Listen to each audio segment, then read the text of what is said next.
میں نے ابھی بات کی کہ رمضان میں عمومی طور پہ لوگ زکوٰۃ نکالتے ہیں، عمومی رواج بنا ہوا ہے، چونکہ رمضان میں ایک نیکی کا غلبہ بھی ہوتا ہے، جذبہ بھی ہوتا ہے، رحمتوں برکتوں والا مہینہ بھی ہوتا ہے۔ رمضان میں پھر یہ بھی ہوتا ہے کہ ایک نیکی کا جو ہے نا اللہ تعالیٰ نے 70 اور 700 اور لامحدود اجر دیتے ہیں۔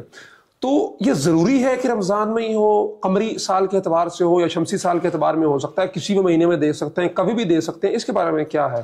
دیکھیے، اس میں ایک بنیادی بات سمجھنے کی یہ ہے کہ زکوٰۃ ہر مسلمان پہ فرض نہیں ہے، بلکہ صاحب استطاعت مسلمان پہ فرض ہے۔ اب صاحب استطاعت کا مطلب یہ نہیں ہے کہ بس اس کے پاس ایک دفعہ مال آیا تو اس پہ زکوٰۃ واجب ہوگی یا فرض ہوگی، بلکہ اس کا مطلب یہ ہے کہ وہ 1 سال تک مالدار رہا ہو، اور 1 سال سے مراد قمری سال۔ اس کا مطلب یہ ہے کہ وہ سال کے شروع میں جب صاحب نصاب بنا، سال کے آخر میں بھی وہ صاحب نصاب ہو۔ درمیان والا حساب تو رکھنا مشکل ہے، کتنا آیا کتنا گیا۔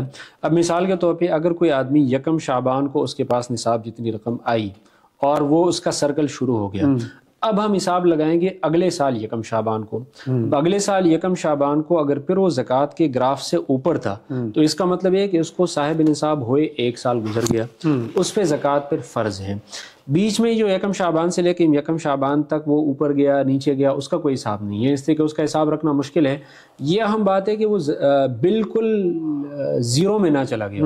مثال کے طور پہ آج کل اگر نصاب ہے تقریباً 1.5 لاکھ کے لگ بھگ، 1 شعبان کو اس کے پاس 1.5 لاکھ کی رقم آئی، اس کا سرکل شروع ہو گیا۔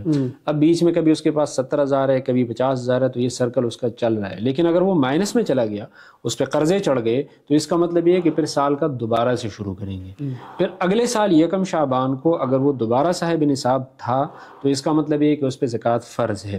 اگر وہ 1 شعبان کو صاحب نصاب نہیں تھا تو اس کا سرکل ختم ہو گیا۔ اب دوبارہ سے اس کا سرکل تب سٹارٹ ہوگا جب وہ پھر صاحب نصاب بنے گا۔ جب یہ بات واضح ہوگی، اب یہ بات ذہن میں رکھنی چاہیے کہ ہر عبادت میں مسارعوا وسابقوا الی الخیرات کے آگے بڑھنا چاہیے، جلدی کر لینی چاہیے۔ تو اگر آپ پہ زکوٰۃ رمضان سے پہلے ڈیو ہے تو اس میں تاخیر نہیں کرنی چاہیے۔ کوئی نہیں پتا کہ کوئی آدمی کس وقت اللہ کو پیارا ہو جائے، تو اس لیے جلد از جلد اس کی ادائیگی کی ترتیب دینی چاہیے۔ لیکن اگر رمضان قریب ہے یا آپ کسی وجہ سے رمضان میں دینا چاہتے ہیں تو آپ حساب تو اس تاریخ کو کریں گے جو آپ کا ایگزیکٹ ڈیٹ بنتی ہے، اور وہ شمسی تاریخ نہیں ہے بلکہ وہ قمری تاریخ ہے۔ اس پہ حساب کر کے آپ اپنے پاس لکھ لیں کہ میرے ذمے 50,000 روپے زکوٰۃ ہے۔ پھر جو ہے نا آپ لکھ لیں تاکہ اگر آپ کا انتقال ہو جائے تو آپ کے ورثاء کو علم ہو کہ اتنا آپ پر زکوٰۃ باقی ہے۔